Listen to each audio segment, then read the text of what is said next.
Welcome to Bellingham Voices. I'm Marie Marchand. On today's show, I'll be talking with two local social justice leaders about their efforts, and we'll be highlighting the Martin Luther King Jr. event that's sponsored by the City of Bellingham. In 2018, it will be on Monday, January 15th at noon at Mount Baker Theater. My first guest is City Council member Terry Bornemann, and on the second segment, I'll be talking with Dr. Trula Nicholas, who is a professor of human services at Western Washington University.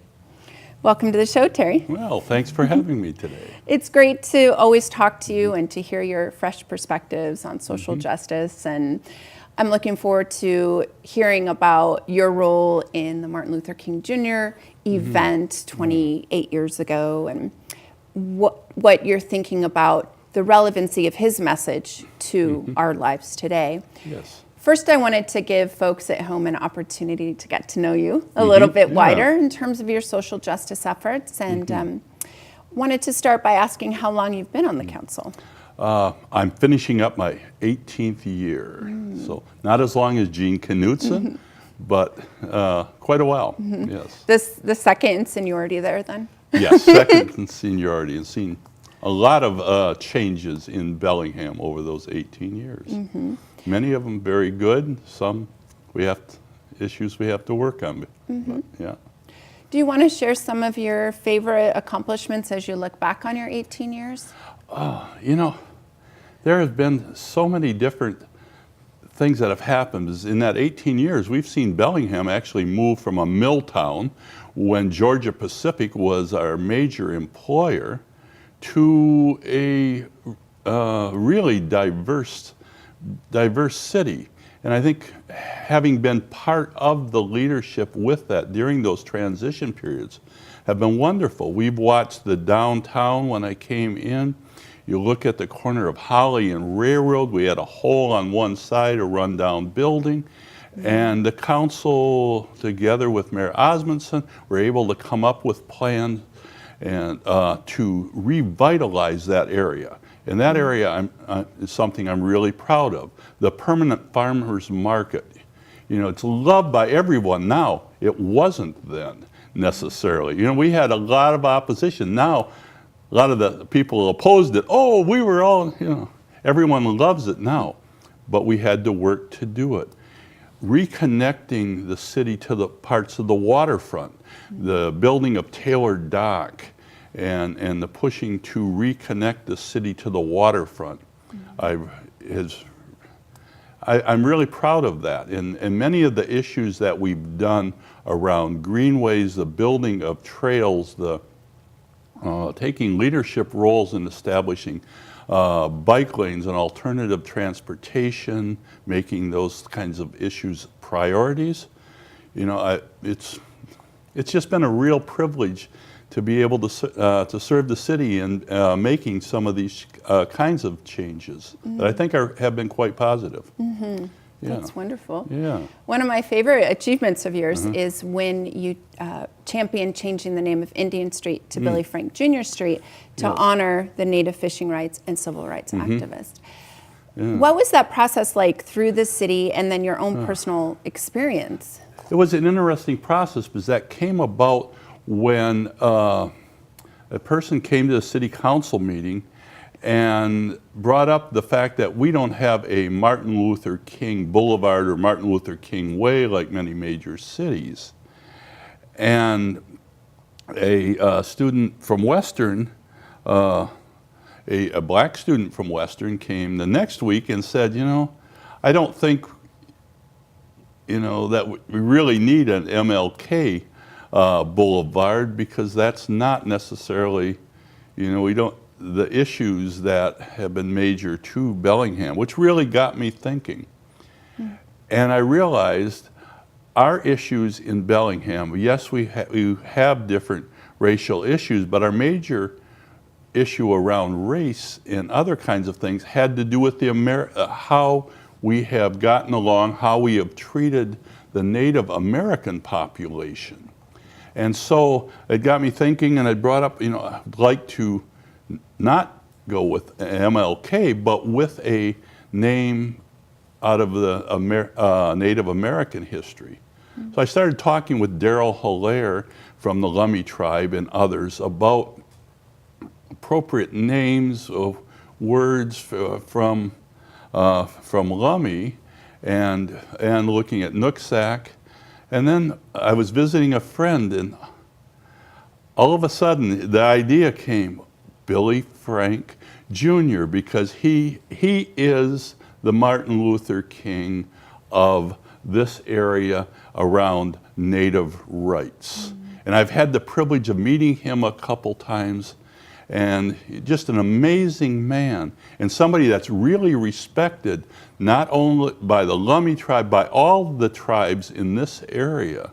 So, you know, when you're looking at tribal names, you always have the issue of, well, we have 3 major tribes around the Whatcom County area, at least. And so this was a name that just made perfect sense.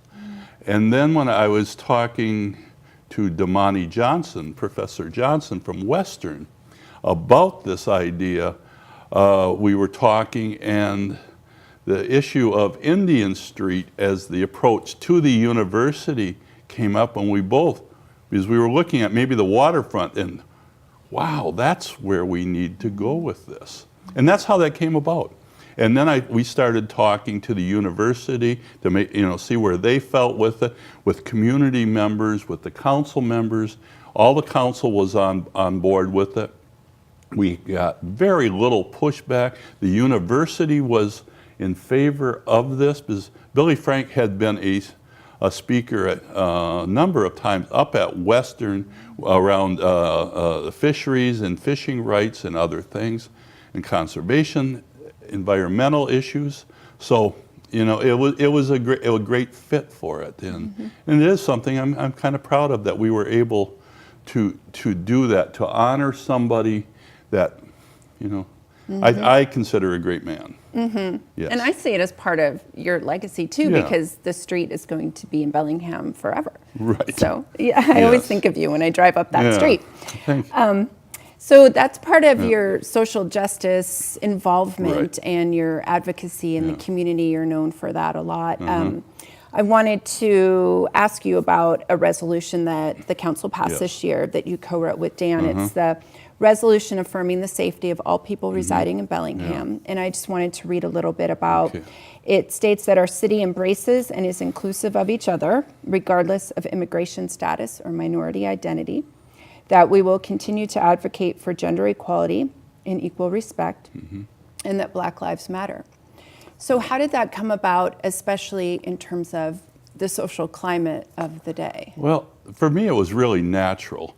I've been involved with social justice issues ever since I got back from Vietnam. I'm a Vietnam vet and came back, and my issues then, and starting with in college and things. When I first ran on the council, I made a promise at that time that I would be a spokesman for those least able to speak for themselves.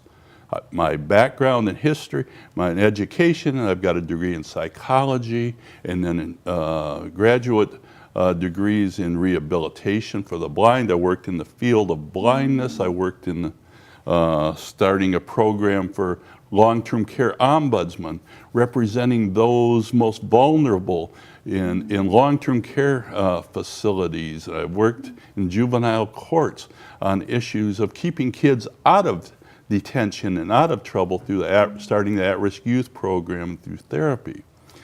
So with the current climate, in our society today, there's a lot of polarization and a lot of fear. And with the election of our current president and some of the policies that have started to surface when he was first elected, there's a lot of fear within immigrant populations, with those that are undocumented, within different minority communities. There's been pushback and fear of pushback against transgender people, of gay and lesbian people. And we felt that although I really feel here in Bellingham, we try really hard to respect all those issues. And I feel at this point we have a really good police force. But there's been a lot of fear because of incidences around the country of how particularly black men, have been treated by different police forces and different issues, and a lot of issues around gender and race and other kinds of things. So we felt, Dan and I, that it was very important to make a statement to the citizens that here in Bellingham, we will respect all people equally. Because when a person is afraid to come forward to report abuse, to report problems that are going on, it makes them even more vulnerable. And some of our citizens, especially those undocumented, are in very, very vulnerable positions. They're in positions where they are open to abuse by employers, by in domestic violence situations, and if they cannot feel safe coming forward, then it makes their situation even more precarious. So we felt, especially given the climate of the times, that we as a council needed to make a statement. And I was very proud of our council that we voted unanimously for this resolution. Yeah. It's remarkable, and I think well received by the community. It was. And appreciated. It was, and so I'm very proud that we did this, and we have to really safeguard the fact that since this is just a resolution with it, that we make sure that people are feeling safe and that we put in place and keep in place protections to safeguard people's rights and liberties and safety. Yeah. Related to social justice, for sure, are some of the peace resolutions that you've passed. So I wanted just to invite you to talk about those. So in 2006, you worked with Gold Star Mother, Blue Star parents, and veterans and activists. And you. Yes, right. On the Troops Home resolution. Yes. So telling the U.S. government to get out of Iraq and bring our troops home. And then in 2008, you sponsored a Don't Invade Iran resolution. So I wanted to, you mentioned about being a Vietnam veteran. I wanted to invite you to talk a little bit about how your experience, I know it's a profound experience, informs these actions that you take on a local level. Yeah, I did serve in Vietnam. I was there for 13 months. I was not there necessarily willingly because prior to going in, I did not favor what was happening in Vietnam. And while I was in Vietnam, it grew more so when I saw what was happening and how things were happening. And I got to know Vietnamese people, and I watched my fellow soldiers, so many close friends die that I went with that didn't come back. I mean, it was really hard. And witnessing what was happening and how people were being treated, it verified my original feelings, that we had no business whatsoever being involved in this war. This wasn't even a real civil war because it was a propped up civil war. This was, and things have borne those things out as history have passed. We can look back on that. So when I came back from Vietnam, I became involved with the Vietnam Veterans Against the War and worked to end that war, doing what little parts I can, and many other individuals did. But we found, working together, you can make a change. And that kind of formed a basis, and the people that I met, that's where I got involved with racial issues and things, of serving in friendships with a lot of black soldiers who worked to educate me about the injustice that was going on in their communities and things, and I got involved with those issues for coming back. And as the Iraq War was building, many of us were seeing another Vietnam in the making, that we could be there, and we're watching people, again, young men dying. You know, they're doing their duty because that's what they're called on to do, but our leadership not doing what they should be doing, because again, we had no business being there and staying there. And that's kind of, there were no weapons of mass destruction. And we were looking at, and I was looking at the amount of money that's spent on those kind of things compared to what's being done in our own community in terms of programs for the poor, for education, for other things. And so when I was approached and got involved with that, I was very glad to sponsor that and to work with that and to take it to the White House to push those issues with mayors and council members from around the country to ask that our troops be brought home. And again, with Ron thing,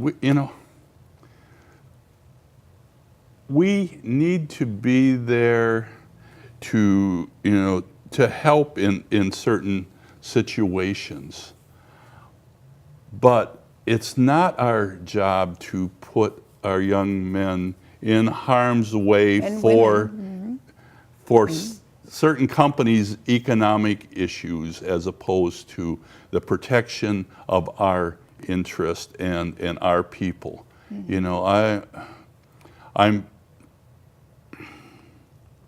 a peace activist. I'm not always a pacifist in the sense that, I do believe that we need to protect. I'll go to great length to protect my family, my community, and other things, but it's got, it has to be the right cause with that. And we as American people need to be able to speak up when we see injustices, whether it's that or in other things, because otherwise a lot of innocent people die.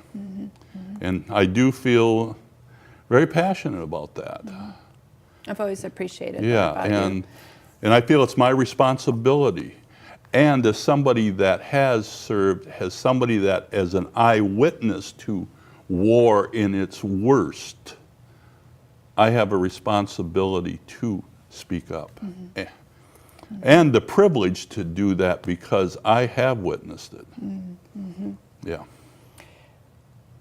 What kind of message do you give people who may feel that society is so apathetic or the structures are so strong that they can't be permeated and they feel paralyzed? And so they don't take any action, maybe they don't even vote. I mean, how can we have hope that we can make a difference? One of the things, and I'm asked that question by a number of people because sometimes there is that feeling of hopelessness.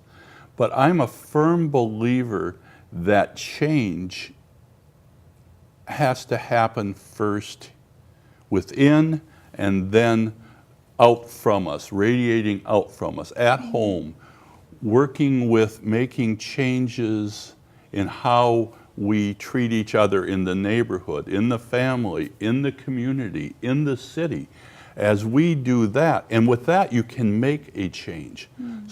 Small groups of people can make change here in Bellingham, working together. You can run for office, you can be on committees and commissions in neighborhood organizations, and you can make a change and you can influence your city officials. It's really hard to sit here and make that change in Washington, D.C. alone. But if you're organizing, if you're working with your neighbors to build strong community and making good things happen here, that is notices, and it does radiate out. I'm a firm believer that's how we have to do that. And you can get involved locally. That's the thing. When you're feeling hopeless, there are a lot of places within this community that you can plug into, and people are going to welcome you.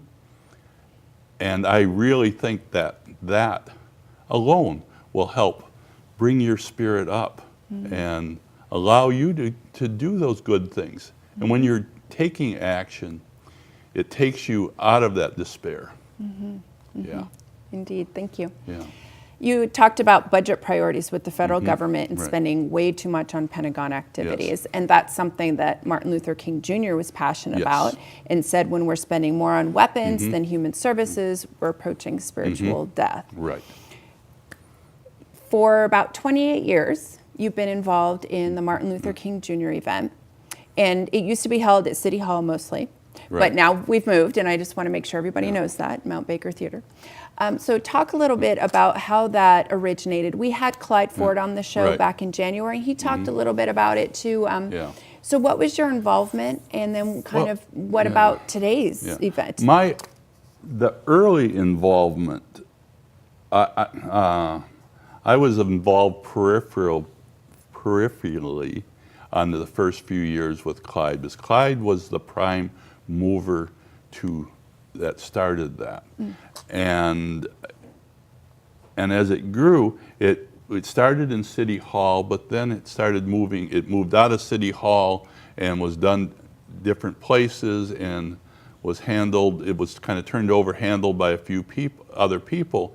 And then it was kind of fading out. And I was approached about 20 years ago to ask, Terry, we need to bring this back to City Hall. Can you, And so at that point, I called Clyde, and we called a couple other friends, and we put our first committees together. The great teacher Cynthia Zaffaradas and Gail Smedley and Joseph Garcia, and we came together to start talking about bringing it back to City Hall, and so we got involved with that. Clyde and I did it for years, working on different themes with it, because it was something that we felt is really important to keep the messages alive that Dr. King has brought forward. Those issues of peace, the issues of racial equality, the issues of nonviolence in protest, the issues of poverty, the issues of peace. I mean, there were so many issues that he had worked with his beloved community. That concept of that fits within Bellingham. And, in parts of that, I have a multicultural family.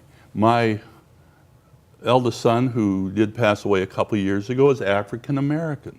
My other son is East Indian descent. And as children, we had to deal with those issues of racial bullying here. We like to think of Bellingham as being this wonderful, nice place, but there is still a lot of racial issues under the surface, and some that happens. And when you are parents of children of color, you realize how much that is. So, this has been very dear to me, and to keep this process going. And I think it's been very important to the community. It is a place to come together on that holiday to celebrate his life and to reaffirm commitments to the issues that he stood for. So I like how you put that in terms of a reaffirmation of Dr. King's principles. As community, we come together. And the theme for January is Together Against Hate. Things that have happened in Charlottesville with white supremacists and around the country, that there's these pockets of hatred. Do you feel like they've always been there, and now somehow the clearing, we're able to see them better, or is it more fierce now? they have been in this country for probably as long as we've had this country. You know, we have seen oppression of the early settlers against the Native Americans, trying to make them out as less than human. We brought slaves to this country, trying to make them out as less than human so that we can put these things on them. They have been there for years. The Civil War was fought over those kinds of things. We watched, you know, great upheavals in this country. That's what, when King was bringing his message for civil rights in this country, to the rights for minorities to vote, the rights for equal treatment. They have been here for a long time. And it looked like we were, and I really truly believe we have made great strides in those issues. But in some pockets, in most places in the country, there are pockets of people that have retained those things. For a while, it was not socially acceptable to express those. Unfortunately, under the current political climate over the last few years, and I think Barack Obama, the election of a black man and the strict opposition to make sure he would not succeed in certain things, started allowing those feelings to become more acceptable. And under the current climate, people feel much more, I'm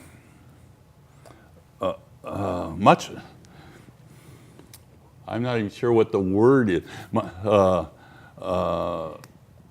they feel that it's acceptable to much be, more acceptable, but to come forward with these true feelings. There was a short time where people, oh, you know, we don't need to deal with this. Haven't we come far enough? No, we knew that then, that we have to keep talking about that need to talk about racial issues, about the divides, about the need for equality. And so, no, it's been there. You know, we have made great strides, yes, but as we can see from the current climate, we have a long ways to go yet, and we need to continue being vigilant. You know, to make that happen. That's why, again, I think, you know, that continuing on with the MLK celebration with the thing is so important. And I think this year we're going to have a great lineup, you know, that will highlight some of that. Sure. And before we get to that, I just wanted to express that when I think of Dr. King and coming together and reaffirming as a community, I take his core principles of respect and vision and equality, and I imagine in my own mind what he would be like today. And as we're seeing in Hollywood and in politics, that there's a lot of misogyny out there, and there has always been, like you're talking about with racial issues. Yes. I mean, you know, women not having the right to vote and, you know, not having so many rights that I think that Dr. King, if he were alive today, would be a great advocate for women in this country. I mean, what do you think about taking King's principles and imagining what he would be like and applying those to different areas of activism? Well, I think his principles work throughout all of those issues. When we're looking at issues of treatment regarding equality, regarding respect, regarding human dignity, that crosses all the boundaries in terms of sexuality, in terms of races. It's just treating everybody. Everybody deserves to be treated with respect. Everyone's rights need to be looked out for. You know, this is not a black-white issue. This is not a white-brown issue. This is not a male-female issue. These need to, you know, I think I think that concept is great. I was quite lucky when I was in college and I first met my wife.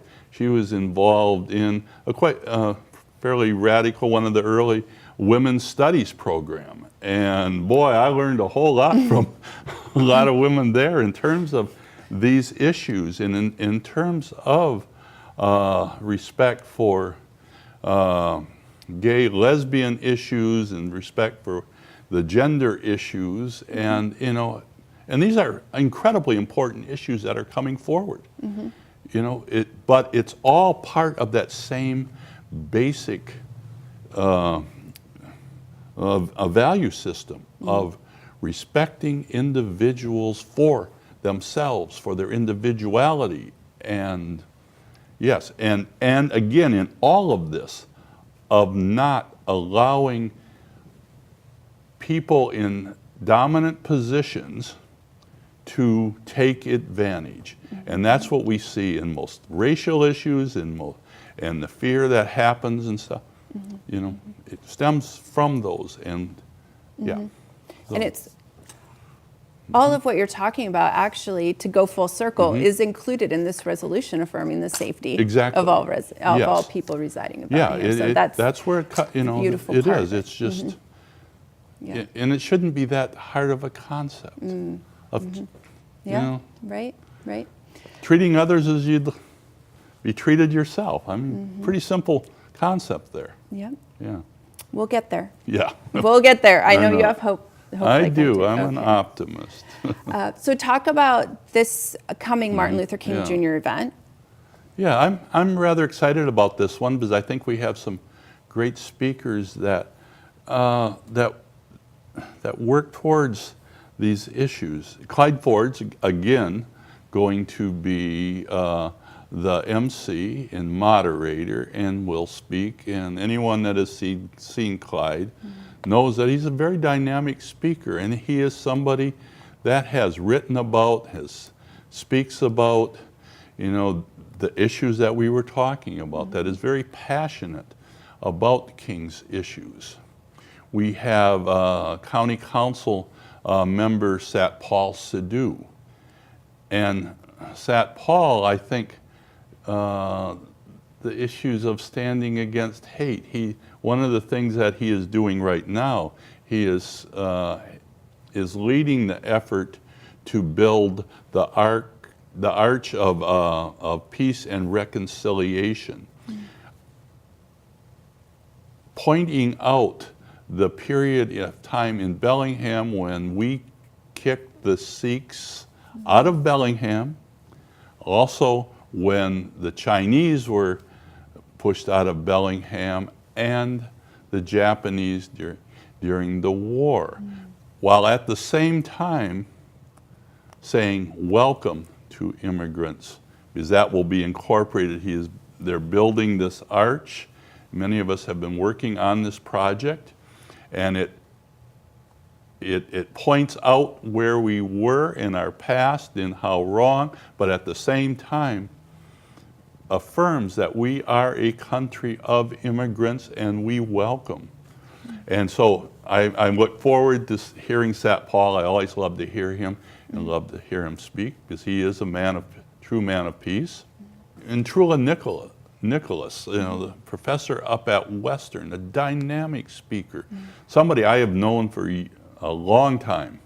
And again, somebody that is an expert, I feel, on race relations and very passionate, and is somebody that is working constantly to improve those issues and working within the community to do that.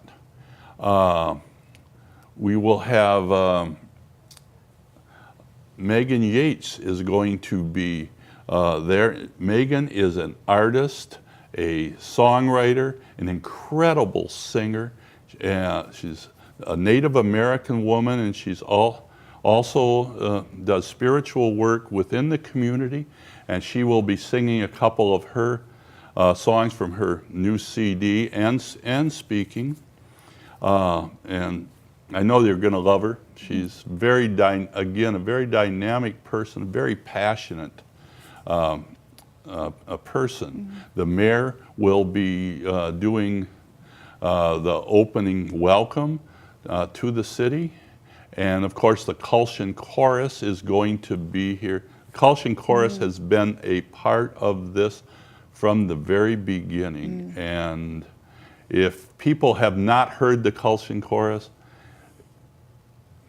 come out just for that is a treat. They are an incredible group, and they bring amazing spirit and life to the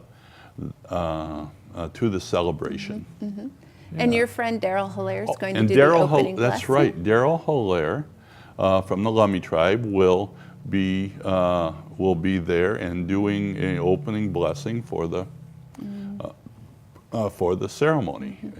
And Daryl has been involved with so many issues around Native rights and around civil rights and education and things in the community. And it's always an honor to have him as part of this.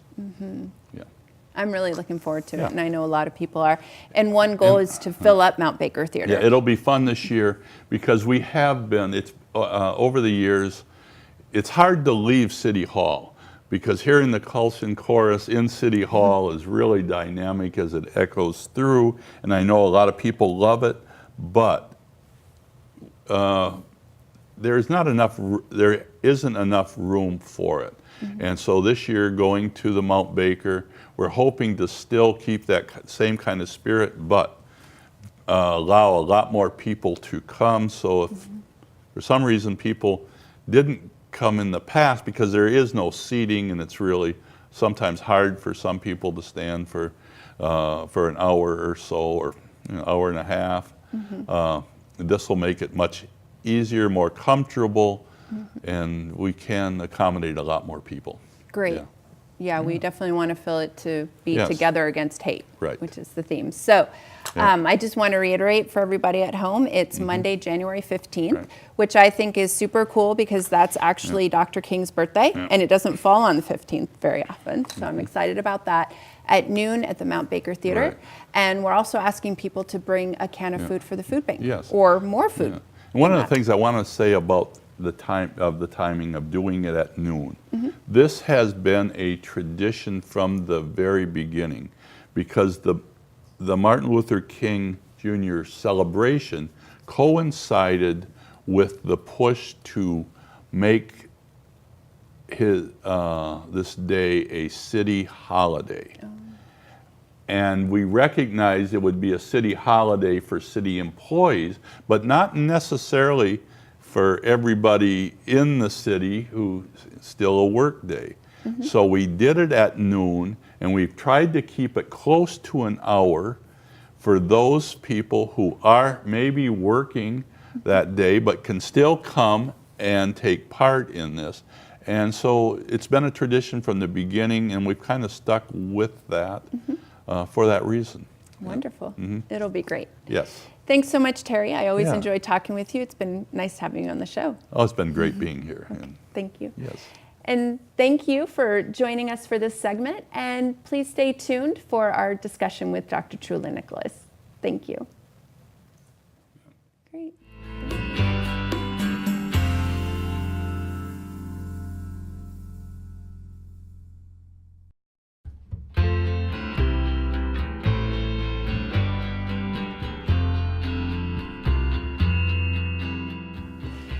Welcome back to Bellingham Voices. On the next segment of this episode, I'm glad to welcome Dr. Trula Nicholas. Trula is Associate Professor of Human Services in the Woodring College of Education at Western Washington University. Welcome to the show. Thank you for having me. It's great to have you here. It's been a few years since we've been in contact, so I'm really eager to find out about the different projects you've been working on. I'm happy to hear that you're going to be one of the speakers at the Martin Luther King Jr. event in January on the 15th. So we'll talk a little bit about that later in our conversation and about how you feel Dr. King relates to the social context today. I'm looking forward to that. First, I wanted to give viewers an opportunity to get to know you within a larger context of your work in education. So how long have you been at Western, and what are the topics that you focus on in your teaching? Well, I'm glad that you asked how long I've been at Western, because originally you said, how long have you been teaching at Western? And I have two different versions of myself at Western. I was a student at Western starting in 1973. I was a freshman, a theater major at the time, and then went away and enjoyed my 20s in multiple places and came back as a psychology major and got my BA in psychology, my master's in psychology. Then I did work in the field, human services field, and came back to teach in 1993. Oh my goodness. I know. Wow, that's a beautiful history. Are Yeah. you from Bellingham then? No, I'm not. I was born in Oskaloosa, Iowa. Oh, I see. People in Linden. It's really close to Pella, Iowa. So the folks in Linden will go, anyway. Nice. And I was just there a couple of weeks ago. Yeah. Oh, wonderful. So one of the areas of your teaching is dynamic systems theory. Right. That I'm really curious about that. And my guess is that it's not only something that informs your teaching philosophy, but maybe your perspective on life or your worldview. So what is Yes. dynamic systems theory? Well, the human services curriculum is based on systems theory, which basically says that all human systems, at least, are interconnected in some way. So we work with students to understand that you might be working with, say, the elderly population, but most of those older people have grandchildren. And so the folks who are working with the kids are connected to the folks that you're working with. So understanding that systems impact each other. And the latest kind of version of systems theories is dynamic systems theory. And my focus was specifically on chaos theory and how that applies to human behavior. But that's just like a way complicated, but also fascinating at the same time. Oh, sure. Yeah, And does it relate to the context of our world today? It absolutely does. It helps us understand human behavior is complex. And if you try to use traditional theories and traditional science to understand human behavior, kind of like Pavlov's dogs, you think that, oh, that's how we behave. Humans are marvelously complex, and you can't explain our behavior in kind of a linear fashion. Thus, it's wonderful to bring in dynamic systems because we as human beings are very dynamic. And so is everything else on this planet, but we're talking about humans right now. Okay.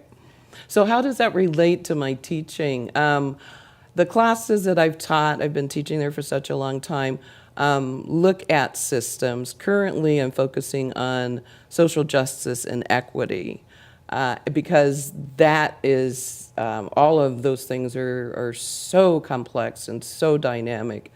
And sometimes theories like this help us to understand it because we bring our whole selves to our emotions, our rational selves, and we need all of that to understand, what do we mean by social justice and equity, and how can we live in a democratic society in a way that is socially just and equitable. I love the human services program. I know, you used to teach it. I know. And my favorite thing now is on my LinkedIn account, I see not all of them, but a lot of my former students in jobs, in counseling with the elderly, with veterans. I mean, running homeless, that type of thing. It's really rewarding. And especially for you being full-time faculty, I'd imagine, knowing that you had a central role in their education and seeing the success they're doing.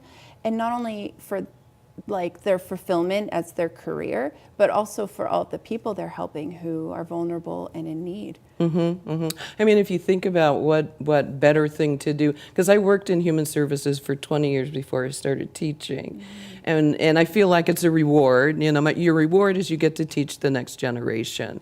And they come in, they're just so excited, so idealistic, just ready to do the work. And we tone down the idealism quite a bit because, you've got to see the reality that's in front of you, but they keep that energy, and they go off and do marvelous things. And some of it is because of you, a tiny bit, but it's because of all the other faculty, all of the nonprofits in Whatcom County where our students intern, the government offices where students intern. We've had students interning since 1969 in Whatcom County. So people are used to having our students as interns. Oh, yeah. They are a sweet kind of population of students that are drawn to that program. Absolutely. I really appreciated them. And the idealism thing, you know, toning that down a little, but keeping the love. Yes, 'Cause they absolutely. come with love. Absolutely, yeah. One other exciting thing is you received the Diversity Achievement Award in 2016. What does that award mean to you? Well, it's in part it's interesting because I shared that award with Dr. Joe Trimble, and he was a professor of mine when I was a master's student in psychology. So that was, and nobody knew that you know, we had that kind of relationship until we walked up on stage together. And I was in his multicultural counseling class. And that was one of the earlier times when I started thinking about and understanding social justice in a more complex way. You know, my lived experience as an African American, I knew what that was like. But there are multiple layers and multiple complexities, and he introduced me to that. But the actual award itself, I believe, was for the work that I am currently doing with many, many other people on Western's campus. And I'm the chair of the Faculty Senate Social Justice and Equity Committee. And we've been doing things like holding campus-wide dialogues on race or any other social justice issue. Currently, we're focusing on race because that seems to be front and center in our nation. So that's one of the things, bringing people together so that you can have that conversation. In my classes, I find that people, at least the students, they're afraid to talk about this because they don't want to appear to be racist or say something socially unjust. And so there's a fear around talking about it. So how can we set up situations, and we do this once a quarter, so that people can come together and have well-facilitated dialogues around topics that are hard to talk about. So that's one of the big projects that a large group is working with. It's not just me. I want to make that really clear. There's so many people that are engaged in this work, and that's the only way it can get done. What does racial justice look like to you? For me, if I could have an idealized future, it would be us as a nation, because race is not a huge issue in all nations. It is very huge in our nation. But if we as a nation could look back with clarity and understand what was happened, look to the present and understand what that history has brought us to, and then together look to the future and imagine. I mean, I can't even imagine how together imagine what that means, because it takes all of us to figure that out. So together, come together and imagine, because there's so much history. From the day you're born in this nation, you understand your racialized self, whether you're conscious of it or not. So it's going to take all of us to imagine what that means. And when we come together, and not everybody has to be at the table. Everybody says, well, not everybody's at the table. Well, sometimes people come along later. So let them come along later. But let's get to the table and start working on it. Are we, as a nation, going backwards in terms of racial justice? Things like Charlottesville, where there's large rallies of white supremacists and so much violence against people of color? Or is that within the context of our larger political system? Is it just coming to the fore and we're seeing it and it looks like we're going backwards, but it's always been there? What do you think on that? It's always been there. Many of us have seen it all along. That's why some of us got a little bit upset, some of us a lot upset, when people, and when especially white Americans started saying, "Oh, really? We didn't know this was actually happening." That's rather disconcerting, but to me, I think that there's an appearance of going backwards, but because more and more people are, the students call it, getting woke or realizing what's happening, that actually means we're engaging in it, whether it's forward or sideways or up or down, I don't know, but we are engaged, and that's what needs to happen, is to be engaged. And I want to say, for all social justice issues, not just about race, there's so many issues. We seem to, you look at people with disabilities, you look at veterans, you look at folks from the LGBT communities. I mean, I believe in looking at social justice across the board, because if we figure out race, then we're going to have to then turn our attention to the next thing. So let's look at it as a whole.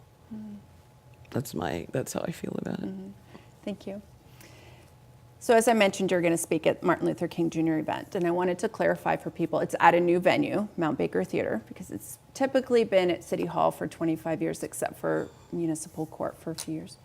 Maybe you could give us a sneak peek as to what you're going to talk about, and then also your thoughts about Dr. King's relevancy to our lives today.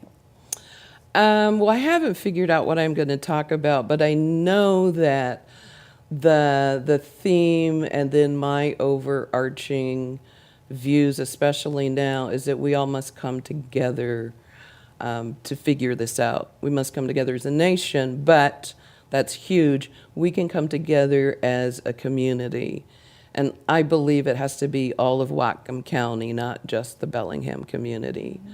So coming together as a community to understand what we have here currently, and then come together and figure out how to move. And we don't have to move, I don't believe in linear stuff, so that's why I don't want to say forward, back, sideways, but move together. And I believe that Dr. King, in the history of this nation, brought amazing intellect and emotion and power to an issue. And we must honor him, and we must honor him in all of his humanity. Often we hold people up as heroes, and we get disgusted when we learn that they've done this, that, or the other. It's not fair to that individual. They're a whole person. So let's see him in his whole humanity and honor the wonderful things that he's brought us. And, the young folks are building on it.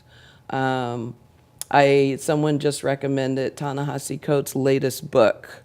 And I feel like he's one of the young black males in this nation that's moving us, and I'm going to say forward, moving us into conversation, but he stands on the shoulders of people like Martin Luther King, Malcolm X, all of the folks who in the 50s and 60s and 70s, Harvey Milk, I want to include Harvey Milk in that, for the gay communities, who did a lot of work. So that's all. And I guess you were pretty young during the Civil Rights Movement, just guessing that. What are some of the salient things that you remember about it in your young mind? Actually, I lived in Louisville, Kentucky in the 50s. And I remember, so this was, my father worked for the YMCA, and I remember we had this tiny little television set, and it was always turned on to all of the marches. And my mother might have been cooking or something, but we were always attuned. And because my father was working in the YMCA, there was a lot of The black YMCA wanted to get together with the white YMCA, wanted to get the kids together. They were starting to do that movement, even though it was very scary. This was the 50s, so the 60s hadn't even come along yet. But I remember it was always on our mind what was going on, what was happening. Even as a very young child, I was very aware of social activism. And my parents were Martin Luther King folks rather than Malcolm X folks, which, you can tell usually as you get older, you can say your parents were Martin Luther King kind of people, weren't they? But we need the Martin Luther King folks, the Malcolm X folks, we need all of the people to bring this off. So let's get to the table. I had a question for you now that you brought it up about Malcolm X and Dr. King. Did they kind of towards the end of their lives come together philosophically in terms of Malcolm maybe being wider in his approach or more nonviolent, and then King sticking with nonviolence but becoming more radical in terms of wanting to camp out on the White House lawn and that type of thing? Even though, I believe King was always radical. He was in jail a lot. Just radical viewpoints that he shared with the world, right? So I'm not saying he wasn't, but towards the end of his life, it seemed like he did get more radical. What's your opinion about that merging? Sometimes I hear that as a thought about those two. Well, I haven't studied it. I would love to talk to folks who actually do the work of studying and actually, because with people that we appreciate and want to hold up, we often characterize them or do a caricature of them. And we say, okay, MLK, on the peace side and Malcolm X on the other side, when actually everybody is very nuanced. And so the people who actually read what they wrote, studied what they did, they probably were able to say they weren't as far apart as we tend to present them. And I believe people like them, and the reason why I love to read Ta-Nehisi Coates, they're always evolving. And that's what excites me about it, is they're always evolving. So you might have read something that they wrote at 25, but at 45, you'll be able to see some of that 25 in them, but you'll see the evolution also. And to me, that's what makes life exciting in general, so yeah. Wonderful, thanks for answering that. And thanks for being on the show. It's always good to see you and talk with you. And I appreciate your ideas about getting woke and moving together. So thank you. And we'll see you at the event. Okay. And thank you for joining us. We're looking forward to seeing you at the Martin Luther King Jr. event on Monday, January 15th at noon at the Mount Baker Theater. Thanks again and take care.